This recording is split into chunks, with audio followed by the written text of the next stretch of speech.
Okay. So by their Sabir own Ali, logic, okay, Mr. Manmohan Singh is facilitating. Sabir Ali, will history judge Manmohan Singh? Will history be kinder to Manmohan Singh than contemporary media or the opposition, as he himself fears?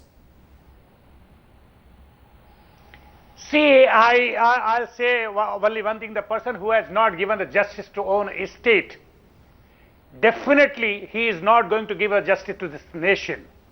See, only to speak out and to take advantage of the money to go in the social media or in any kind of advertisement, somebody cannot justify their bad deeds. So whatever the Manmohan Singh ji has said today, I fully endorse and agreed. That kind of person who has not given in 8 years or 10 years, whatsoever his tenure, even the third tenure he has been elected, but his seat has been declined from 127 to 115. So that kind of person is not acceptable, at least the Indian culture and society, who is not my question for the moment, Sabir Ali, is Dr. Manmohan Singh's legacy. Mehboob Beg, what is Dr. Manmohan Singh's legacy? A clean man, not corrupt, but presided over a government that was accused with the most serious charges of corruption? Mehboob Beg? Yes, there is no doubt, there is no denying that the biggest challenge this nation is facing is corruption. There are no two opinions on that. And Prime Minister Dr. Manmohan Singh ji accepted that. But having said that, he said whatever best he could do, he tried to do it, and then left it to the historian and to the history to judge him. There is, I don't think why there should be hue and cry on this. I think he like a sincere, honest, thorough gentleman as he is, he spoke from his heart, and whatever he spoke, he said, I leave it to the history, I leave it to posterity to judge me. I think there is no harm in that. Because right now, when tempers are high, all parties are going into elections, into that election mode. Of course, this is not the right time to judge him, because you can judge a person, the objectivity, if you want to judge a person with all fairness and with objectivity, it has to take time. That's exactly what he said. And then I was hearing BJP, they were addressing a press conference trying to react. They were reacting to what Prime Minister said just now.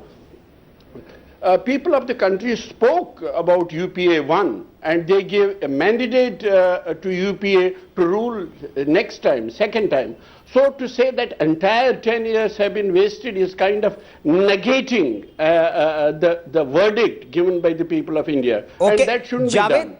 Now, about UPA-II, yes, they will speak in 2014, and let's wait and see. Absolutely. UPA-II's actions or the lack of them, the electorate will speak in 5 months from now. But Javed, the Prime Minister, when he spoke of combating corruption, the Congress party is out to defend him. They're talking about bringing in the Lokpal bill, Lokpal law now. They're talking about other measures they've taken. But the Prime Minister's logic does not cut ice. This is corruption of UPA-I, which only came to light in UPA-II. The Prime Minister juggling with words there? Well, absolutely. And he's not talking of two, he's trying to make this distinction as if UPA-I and UPA-II are two distinct entities. They were the same formation. They comprise the same, almost the same number of parties. And therefore, to say that it happened in UPA-I and where UPA-II paid for the sins of UPA-I, well, he was the Prime Minister in UPA-I. He was also the Prime Minister in UPA-II. So he can't shirk responsibility. And this kind of distinction that he's trying to draw, this attempt at deflection, I'm not sure how much of what it will hold with the people.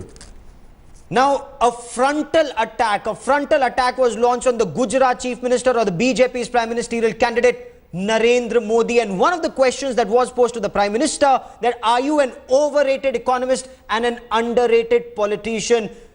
Did the Prime Minister very cleverly deflect the entire attention from what many call a failures of the UPA government on the economic front, whether it's inflation or corruption, and shift the focus entirely on Narendra Modi, Shakti Singh Gohel? Was that the ploy of a very clever politician?